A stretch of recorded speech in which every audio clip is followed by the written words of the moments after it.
Friends, thank you for being here today. Before we begin, if you value in-depth analysis that respects your intelligence and refuses to sugarcoat the hard truths, please take a moment to like this video. It helps the algorithm push this warning to those who are still asleep at the wheel. We stand at a precipice in American economic history, a moment that future historians will likely mark as the definitive turning point between the era of American hegemony and the onset of the next Great Depression. This is not a statement made lightly, nor is it intended to incite panic. Rather, it is a conclusion drawn from a dispassionate analysis of the mathematical realities currently governing the United States' monetary system. The Federal Reserve has recently made a decision, a specific pivot in monetary policy that guarantees a trajectory toward the destruction of the American middle class. This was not a decision made out of malice, but out of necessity. They have been cornered by decades of fiscal irresponsibility, and when faced with the binary choice between immediate systemic collapse and prolonged, debilitating inflation, they have chosen the latter. To understand why this outcome is now inevitable, we must look beyond the daily fluctuations of the stock market and headlines of soft landings, to the fundamental mechanics of sovereign debt, the life cycles of fiat currencies, and the immutable laws of mathematics. The premise of this analysis is simple, yet terrifying. The United States is currently carrying over $38 trillion in national debt. For the first time in history, the interest payments alone on this debt have crossed the threshold of $1 trillion per year. To put that figure into context, the U.S. government now spends more on servicing its past debt than it spends on the entire Department of Defense. We spend more on interest than we do on Medicare. This interest expense is dead money. It builds no roads, educates no children, and defends no borders. It is simply the cost of renting the money we have already spent. In this environment, the Federal Reserve's recent decision to cut interest rates is the trigger. Conventional economic wisdom suggests that cutting rates is a tool to stimulate a slowing economy. However, in the context of high inflation and staggering debt, it signals something far more ominous, a capitulation. It signifies that the central bank has abandoned the fight for a stable currency because the alternative, maintaining high rates, would render the United States government insolvent and collapse the banking system. They are choosing inflation over collapse. They are choosing to slowly destroy the purchasing power of your savings rather than allow the illusion of solvency to shatter. I want to pause here and ask you a serious question. If you were sitting in the Federal Reserve chairman's seat right now, faced with this impossible choice, immediate collapse of the banking system or the slow destruction of the dollar, which would you choose? Pause the video and let me know your verdict in the comments below. I'm genuinely curious to see where you stand. This is the mechanism by which the next Great Depression will arrive, not through a deflationary crash where prices fall, but through an inflationary depression where money loses its meaning. To understand our current trajectory, we must first establish the framework that governs the life cycle of all fiat currencies. History is not a series of random events. It is a cyclical repetition of human behavior under similar incentive structures. Every major empire that has relied on a fiat currency, money backed by nothing but government decree, has progressed through 4 distinct stages. The cycle begins with stage 1, fiscal restraint. In this foundational stage, the currency is backed by something tangible, historically gold or silver. There's a direct correlation between the money supply and the physical assets held by the state. Trust in the currency is absolute because it is redeemable. During this phase, economies thrive on production, savings, and genuine capital investment. Society rewards prudence, and the middle class expands because the value of their labor is stored in a medium that holds its worth over time. This inevitably leads to stage 2, expansion and temptation. Success breeds confidence, and confidence breeds complacency. Inevitably, the state faces a crisis, a war, a pandemic, or a desire for massive social programs that requires more funding than taxation can provide. The constraints of hard money become politically inconvenient. The government loosens the peg to the tangible asset. Deficits become normalized. The central bank begins to step in as a buyer of government debt. During this stage, the economy often appears to be booming. The expansion of credit creates an artificial wealth effect. Stock markets rise, real estate appreciates, and the populace feels richer. However, this growth is illusory. It masks the underlying decay of the currency's purchasing power. Then comes stage 3, crisis and desperation, which is the stage the United States occupies today. The accumulated debt from stage 2 becomes mathematically unsustainable. The interest payments on the debt begin to consume a significant percentage of tax revenue. The central bank faces an impossible dilemma: raise interest rates to defend the currency and stop inflation, or lower interest rates to keep the government solvent and the asset bubbles inflated. Raising rates crashes the economy, lowering rates destroys the currency. In stage 3, volatility increases, social unrest begins to simmer, and the wealth gap explodes as asset holders are bailed out while wage earners are left behind. Finally, we arrive at stage 4, collapse and reset. This is the terminal phase. Having exhausted all other options, the government chooses to print money in exponential quantities to meet its obligations. This leads to either hyperinflation, where the currency loses all value, or a hard default, where the state admits it cannot pay. In both scenarios, the middle class is annihilated, savings evaporate, the social order fractures, the system resets, often through chaotic political upheaval or war. This framework is not theoretical. It is the historical record. If we examine the receipts of history, we see this exact pattern playing out across millennia, continents, and cultures. To claim that the United States is immune to these laws of economics is a manifestation of American exceptionalism in its most dangerous form. The laws of mathematics do not care about a nation's military strength or cultural export. We can verify this by examining 3 distinct civilizations that followed this exact script to their ruin. Let us look first to the Roman Empire and the debasement of the denarius. Rome was the greatest empire of the ancient world, controlling the entire Mediterranean basin. Its currency, the denarius, was the reserve currency of its time, trusted from the chaotic frontiers of Britain to the grain silos of Egypt. In stage 1, the denarius was a coin of high integrity, minted with 95% pure silver. This sound money facilitated trade, conquest, and the Pax Romana. However, as the empire expanded, so did its costs. The burden of maintaining legions on the frontier, combined with the domestic political necessity of providing bread and circuses to the populace, drained the treasury. The emperors could not raise taxes high enough to cover these costs without risking rebellion. So they chose the path of least resistance, debasement. Emperor Nero began the process, reducing the silver content to 90%. Subsequent emperors continued the trend, shaving off a little more silver with each new minting to fund their wars and monuments. By the time of Emperor Aurelian in the late 3rd century, the denarius contained less than 5% silver. It was a bronze slug coated in a thin wash of silver, a fraud masquerading as money. The economic consequences were catastrophic. As the quality of the money collapsed, prices skyrocketed. A measure of wheat that cost 8 drachmas in the 2nd century cost over 100 drachmas by the end of the 3rd. The government attempted to solve this with price controls, threatening death to merchants who charged market rates. The result was shortages. Merchants stopped selling. The complex trade networks of the empire disintegrated, and the economy reverted to primitive barter. The Roman Empire did not fall solely because of barbarian invasions. The barbarians merely kicked in a door that had already been rotted through by monetary collapse. Fast forward to the 20th century to see the destruction of the middle class in Weimar Germany. A common counter-argument is that modern industrialized nations are too sophisticated for such a collapse. The example of Weimar Germany in the 1920s disproves this notion entirely. Before World War I, Germany was a paragon of Western civilization, an industrial powerhouse, a leader in science and engineering, with a stable gold-backed currency and a disciplined central bank. World War I broke the system. To fund the war, Germany suspended the gold standard and borrowed heavily, gambling that victory would allow them to repay debts with the spoils of war. They lost. The Treaty of Versailles imposed crushing reparations, 132 billion gold marks, a sum that exceeded the nation's entire GDP. Faced with these impossible obligations, the Weimar government entered stage 3. They could not tax a war-torn population enough to pay the debt, so they printed. At first, the inflation was gradual, then rapid, and finally exponential. The statistics from this period remain some of the most terrifying in economic history. In 1921, $1 could buy 75 German marks. By November 1923, $1 bought 4.2 trillion marks. The currency did not just lose value, it ceased to function as a unit of measure. The societal impact provides the most chilling warning for us today. The hyperinflation did not hurt everyone equally. The industrial tycoons and those with foreign assets or borrowed money survived and even thrived. The devastation was concentrated entirely on the middle class.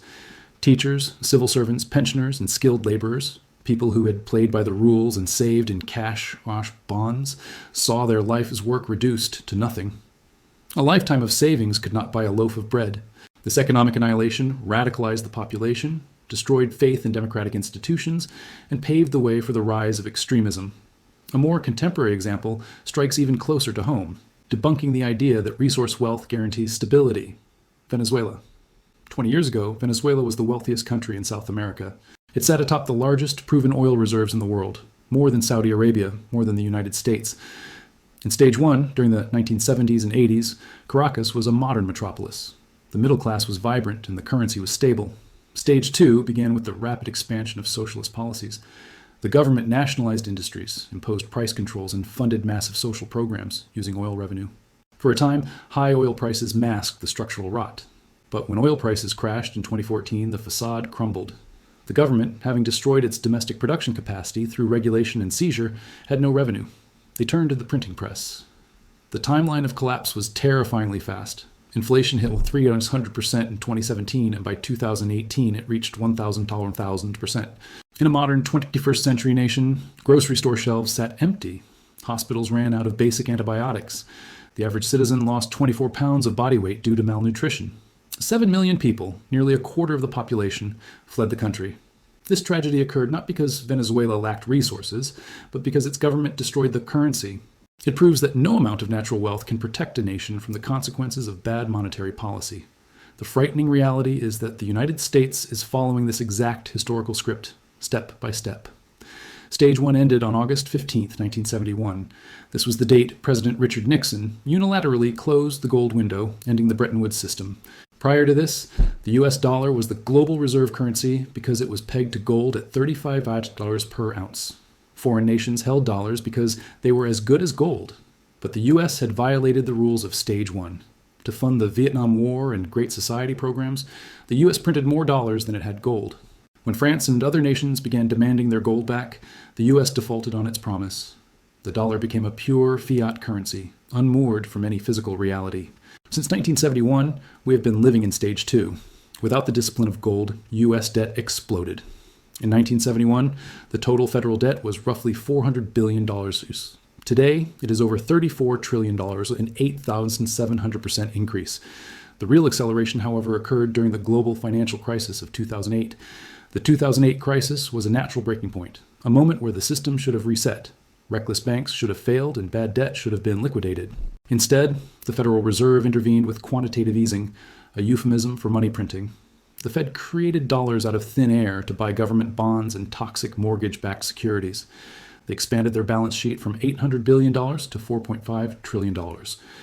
They flooded the system with liquidity, driving up asset prices and saving the banks, but sowing the seeds for the inflation we see today. Then came the nuclear option during the COVID-19 pandemic in 2020. In response to the economic shutdown, the U.S. government and the Federal Reserve engaged in the largest money printing operation in human history. In just 3 months, the Fed printed $3 trillion, the U.S. money supply exploded. Checks were mailed to every household. Businesses received forgivable loans, and unemployment benefits were effectively doubled. While this prevented an immediate depression, it violated the laws of supply and demand. You could not increase the supply of money by 40% while the production of goods and services grinds to a halt without causing inflation. The result was the inflation spike of 2022, where CPI hit 9.1%.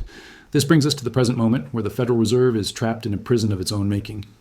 To fight the inflation they created, the Fed was forced to raise interest rates from 0% to over 5% in one of the fastest tightening cycles in history.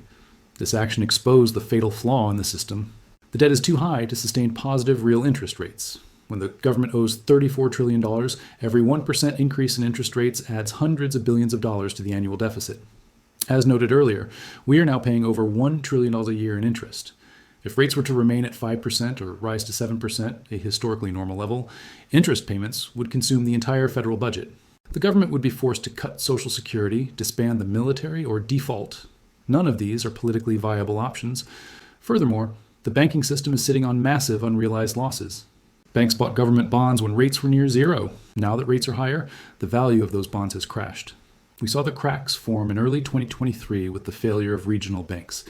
These were not isolated incidents. They were tremors warning of a systemic earthquake.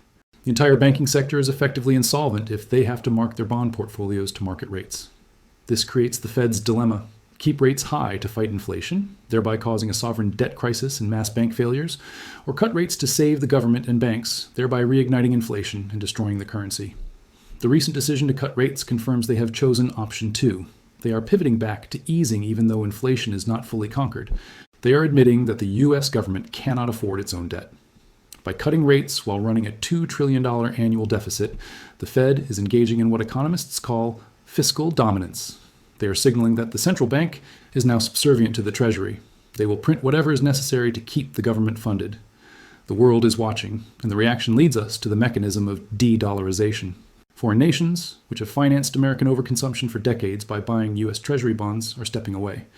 China has reduced its holdings of U.S. debt by hundreds of billions. Japan is struggling to defend its own currency. The BRICS nations are actively building alternative payment rails. Saudi Arabia has ended its exclusive agreement to sell oil only in dollars. When foreign demand for U.S. debt dries up, who is left to buy the bonds? Only the Federal Reserve. When the Fed buys the government's debt, it is called debt monetization. It is the exact mechanism that destroyed the Weimar mark and the Venezuelan bolivar. It creates a closed loop where the government spends money it doesn't have, issues debt to cover the difference, and the central bank prints new money to buy that debt. This dilutes the value of every existing dollar in circulation. We are now barreling towards stage 4, and the most likely outcome is not a deflationary crash like 1929, but an inflationary depression. In a deflationary depression, prices fall, cash becomes king, and debt is wiped out through bankruptcy. In an inflationary depression, nominal prices rise, but real purchasing power collapses. The stock market may hit all-time highs in nominal terms, but those gains will not keep pace with the cost of living. We will see a phenomenon where the economy slows while prices rise, stagflation on steroids. The standard of living for the American middle class will plummet. Essentials, food, energy, housing, healthcare, will become unaffordable for the average wage earner. We are already seeing this. The cost of living crisis is simply a polite synonym for currency devaluation. I want to hear from you on this. We see the official CPI numbers, but we know the reality at the grocery store is different. What is the one item where you've seen the most shocking price increase in your area? Drop the item and the price change in the comments. Let Yes create a real-world inflation gauge right here in this community. The government will likely attempt to mask this reality with tools that have failed throughout history, such as yield curve control, price controls, capital controls, or even central bank digital currencies. Techno-optimists argue that AI and technological deflation will save us, that we will grow our way out of the debt. This is wishful thinking. While technology increases productivity, it cannot offset the exponential math of compound interest on $34 trillion in debt. Technology creates deflation in goods, but monetary debasement creates inflation in assets and essentials. You cannot eat an iPhone, and you cannot live inside a software subscription. To fully grasp the magnitude of the danger, we must look beyond the aggregate numbers and understand the specific mechanism of destruction, the Cantillon effect. Richard Cantillon, an 18th century economist, observed that where new money enters the economy is just as important as how much enters. When the Federal Reserve prints trillions, that money does not appear magically in the bank accounts of average Americans. It flows first to the primary dealers, the major banks, and the government. These first receivers of the new money get to spend it before prices have risen. They buy stocks, bonds, and real estate at yesterday's prices. As this money circulates through the economy, bidding up the price of goods and services, it eventually reaches the wage earner. But by the time it reaches you, in the form of a cost of living adjustment or a minor raise, prices have already skyrocketed. You're receiving depreciated currency to pay for appreciated goods. This is not an accident. It is structural theft. It is the greatest transfer of wealth in history, moving purchasing power from the saver and the worker to the borrower and the asset holder. This leads to a paradoxical economic state known to the Austrian economists as the crack-up boom, or Katastrophenhause. In this phase, the stock market does not crash, it melts up. We saw this in Weimar, Germany, where the stock market index rose into the trillions. A casual observer might have looked at the German stock market in 1923 and thought the economy was booming. In reality, the companies weren't producing more. The currency denominating their shares was simply collapsing. We are seeing the early stages of this phenomenon today. The disconnect between the stock market and the real economy is not a bubble in the traditional sense. It is a flight to safety. Investors are not buying the S&P 500 because they believe earnings will grow exponentially. They are buying it because they know cash is a liability. They are desperate to own anything that is not a dollar. However, for the middle class, this boom is a trap because wages are sticky. They are the last thing to rise in an inflationary cycle. The average worker falls further behind every single day, even as the news tells them GDP is growing and stocks are at all-time highs. This creates a psychological breaking point. When the public realizes that inflation is not transitory, but a permanent feature of the new regime, their behavior shifts. They stop saving. They begin to spend their paycheck the moment they receive it, not because they are wealthy, but because they know the money will buy less next week. This increase in the gain velocity of money creates a feedback loop that accelerates inflation beyond what the central bank can control. The government's response to this velocity spike will inevitably be financial repression. We must anticipate that as the bond market rebels, the authorities will implement measures to lock capital within the system. This could take the form of forcing pension funds to buy government debt, restricting withdrawals, or increasing capital gains taxes on the nominal, illusory profits of asset holders. The gains you make on your house doubling in price are not real wealth if the cost of bread has tripled, yet the taxman will treat them as profit. This is the final squeeze. The state inflating away its debt while taxing the citizens on the nominal effects of that inflation. It is a pincer movement designed to liquidate the middle class to preserve the sovereign. Recognizing that the Federal Reserve has triggered this sequence of events is not a call to despair, but a call to action. The greatest danger in stage 3 is normalcy bias, the belief that tomorrow will look like yesterday. It will not.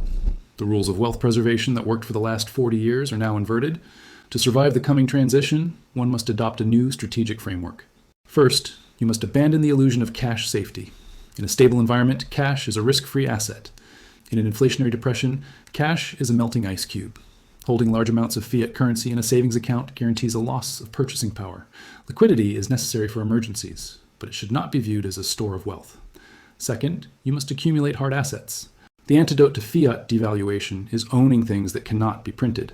Precious metals like gold and silver have served as the ultimate hedge against government incompetence for 5,000 years. Central banks are currently buying gold at record rates. You should follow their lead, not their words. Productive real estate also remains a tangible store of value, as rental properties can reprice rents to match inflation. Commodities, such as energy and industrial materials, are essential for civilization, and their nominal price invariably rises as currency weakens. Third, look for equities with pricing power. Not all stocks will survive. Companies dependent on cheap debt or consumer discretionary spending will be crushed. However, businesses that produce essential goods and services and possess the ability to raise prices without losing customers will act as an inflation shield. Focus on value, cash flow, and dividends over speculative growth. Fourth, invest in skills and adaptability. In a depression, unemployment rises. The most inflation-proof asset you possess is your own ability to generate value. Skills cannot be debased. Intellectual capital cannot be taxed away easily. Learning practical skills, from repair and trade work to digital competencies, provides a layer of security that a portfolio cannot. Adaptability is the primary survival trait in stage 4. Fifth, build resilient networks. When institutions fail, communities become the primary safety net. History shows that during the Great Depression and other crises, those with strong family and community ties fared significantly better than isolated individuals. Invest time in building relationships with neighbors, local producers, and like-minded individuals. The lone wolf mentality is a fantasy. In reality, survival is a group effort. Perhaps the most important step is psychological preparation. You must accept the reality of the situation. Denial is a powerful psychological defense mechanism. It is comforting to believe the government will fix it, that the Fed has a master plan, or that the debt doesn't matter. But hope is not a strategy. Accepting that the standard of living is likely to decline and that the era of easy money is over allows you to make rational decisions today that will protect you tomorrow. In conclusion, the Federal Reserve has made its choice.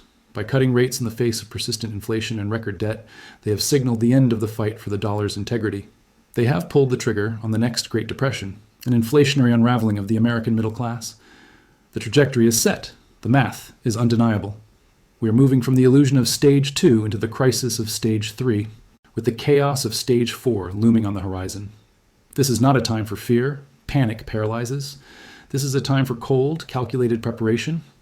The window of opportunity to convert depreciating paper currency into real, tangible wealth is closing, but it is not yet shut. The transfer of wealth during this period will be massive. It will flow from the unprepared to the prepared, from the holders of paper to the holders of assets, from those who trust the system to those who understand the math. History has given us the receipts. The Federal Reserve has given us the signal. The rest is up to you. If you know someone who is still trusting the mainstream narrative, do them a favor and share this analysis with them. It might be the wake-up call they need before it's too late. Thank you.